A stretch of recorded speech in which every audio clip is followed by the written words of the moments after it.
Փառքնժդեհին շնորհավորում եմ մայիսի 28-ի կապակցությամբ մեր անկախության օրվա Հայաստանի միակ եւ հավերժ հանրապետության անկախության օրվա հետ կապված։ Սա մի յուրահատուկ, յուրօրինակ համաշխարհային պատմության մեջ մի ուղղակի աներևույթ, անհնարին թվացող գործընթաց էր, որը իզորու էր կատարել հայ ժողովուրդը։ Չեմ պարծենում, ես չգիտեմ երկրորդ մի այլ ժողովուրդ, որ նման իրավիճակում, նման պայմաններում կարողանար այդքան վերք, ցավ, կորուստ, վիշտ, արհավիրք, դաժանություն, հիվանդություն, չգիտեմ, տեղահանություն, ցեղասպանություն, այդ ամեն ինչով հանդերձ անտերության մատնված մի բուռ ժողովուրդ կարողանա ջարդել թուրքական իրենց գնահատմամբ ամենահզոր բանակը, զորամասը, ջարդել ուղղակի։ Իչևիցե դա մենակ հարիր է հայ մարդուն, էլի ասում եմ, չեմ պարծենում, որտեղ ես պատմության մեջ նման երևույթ դեպք չեմ լսել այլ ժողովուրդների կողմից կատարված։ Եվ անցնեմ առաջ այդ թեմայի շուրջ, հետաքրքիր է, չէ՞, պետական տոն օրերին կամ հիշատակի օրերին, երբ որ պետության չակերտավոր ընտրյալ ղեկավարը ժողովրդից անջատ է դա տոնում։ Եթե դա համարենք տոնել է, էլի, ասենք մայիսի 28-ի օրը առավոտյան վաղ, շատ շուտ, զորքով, այսինքն ներքին զորքերով, էլի, ոչ թե պաշտպանության նախարարության, գնում է այնտեղ արագ հակասարդարապետյան ելույթ է ունենում եւ քանի որ իրեն ուղեկցող ազգային անվտանգության եւ ոստիկանության զորախումբը մեծաթիվ էր, դե ասել է տղերք ձեր հետ մի հատ էլ բան արեք, զորահանդես է կազմակերպել, տղերքը քայլ երթով անցել են, այնքան շատ է հետման տալի այդ բանին, ոստիկաններին, ԱԱԾ զորքերին, որ անգամ կարողանում է այդպիսի, ասենք, զորահանդես կազմակերպել, էլի, լետես որքան մեղք է, էլի, ինչով է տարբերում Ռոբերտից, Սերժիկից, նրանք էլ փշալարերի հետևում էին երկիրը կառավարում են սկզբնական մի քանի ամիսները, բայց սա արդեն իր վերջն է այսպես, հասկանում եք, վերջը ոստիկանական շարասյուններով, մի քանի շերտ, թե կառավարության շենքը, թե տնից դուրս գալը, թե ինչ-որ միտեղ այցելելը, չէ, հետաքրքիր է, չէ, ասենք ոնց կարող է պետության ղեկավարը իր ժողովրդից անջատ այդ միջոցառումներին, համապետական միջոցառումները ժողովրդից անջատ, թաքուն, վախեցած գնա մտնի ազգային ժողովը կառավարության շենք ու սկսի հաթ-հաթա տալ, այսինքն ժողովրդին վրա մատ թափ տալ։ Բա ինչ էիք ուզում։ Բայց գնա թշնամու մոտ երկյուղած ժպտա իրեն ծաղրեն, այնպիսի տպավորություն է, որ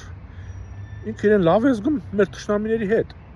Եթե դա լավ զգալ է իհարկե, էլի, եթե ծաղր ու ծանակը իրեն համար լավ զգալ է, շատ հնարավոր է, որ ինքը մեզանից անկախ է, անջատ է, բայց այնտեղ հանդիպումները ժպիտը դեմքին, չնայած վայ այդ ժպիտին։ Այս թշվառի նկարագրությունը ես մեր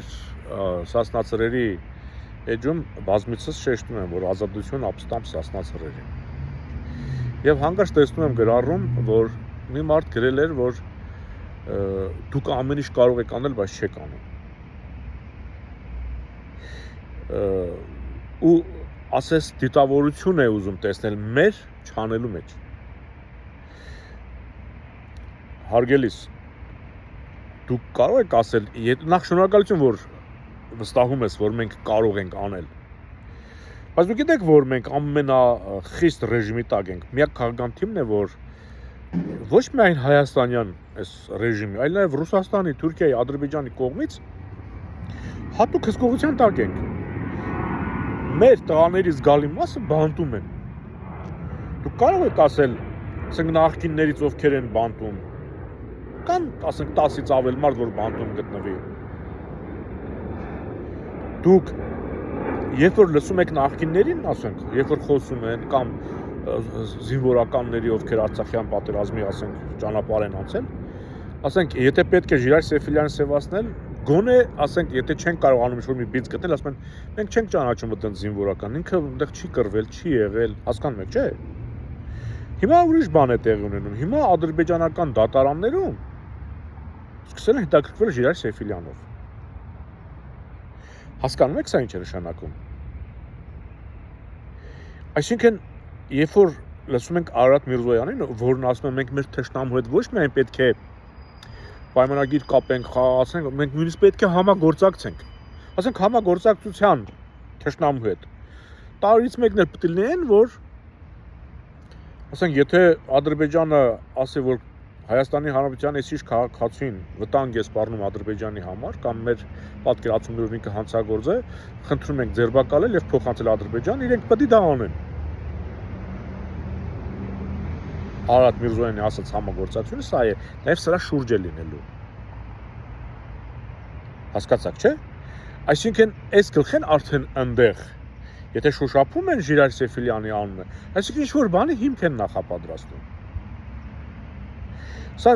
Ժիրայր Սեֆիլյանին կամ մեզ չի կասեցնելու մեր գործը անելու, բայց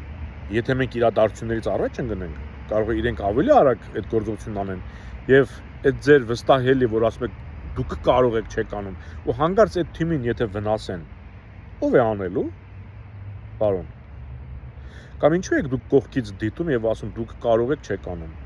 Իսկ դու ինչով ես աջակցում մեզ։ Հասկանում եք։ Սա ուղղակի ուզեցի հիշեցնեմ, որ Վարուժան Ավետիսյանը հիմա բանտարկված է եւ ինքը շատ մեծ ներուժ ուներ եւ ունի, եթե ինքը լիներ ազատության մեջ, հավատացեք, Նիկոլի դիրքերն ավելի այսինքն Նիկոլի չէ, էլի, ասենք ռուս-թուրքական դաշինքի դիրքերը ավելի խալխլված կլինեին։ Ես բազմիցս կոչ եմ արել, հետևեք Վարուժան Ավետիսյանի խոսքին։ Ձայնագրությունները մինչև կալանավորելը մենք տարատեսակ առիթներով ձայնագրել ենք Վարուժան Ավետիսյանին։ Ինքը հրապարակային գործիչ է եղել նաև։ Հետևեք նրա խոսքին եւ կհասկանաք, թե ինչու է ինքը բանտում։ Այո, որ հետևեք ու հասկանաք նա ինչու է բանտում, անպայման կգաք նրա տեղը լրացնելու,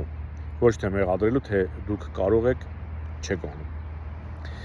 Ինչևից է մենք կարող ենք եւ անելու ենք, եւ հայաստանյան որևիցե քաղաքական ուժ կամ ուժի ներկայացուցիչ երբևէ Ալիևին չի սպառնացել, որ ասի տղա ջան, դու քո վերելքի վրա ես, բայց այդտեղից ավելի արագ ես ընկնելու։ Ինչը անում է Ժիրայր Սեֆիլյանը, ասել է թե ազգային ժողովրդական բևեռը։ Դու չեք լսի ոչ նախկիններից, ոչ ներկաներից կամ որևիցե մի այլ քաղաքական թիմից, որ կկանգնի ուղիղ կսպառնա Ալիևին։ Իսկ մենք դա անում ենք։ Ու դա իրականություն ենք դարձնելու։ Ձեզ էլ խորհուրդ կտամ կողքից չնայել կամ չմեղադրել։ Համեցեք։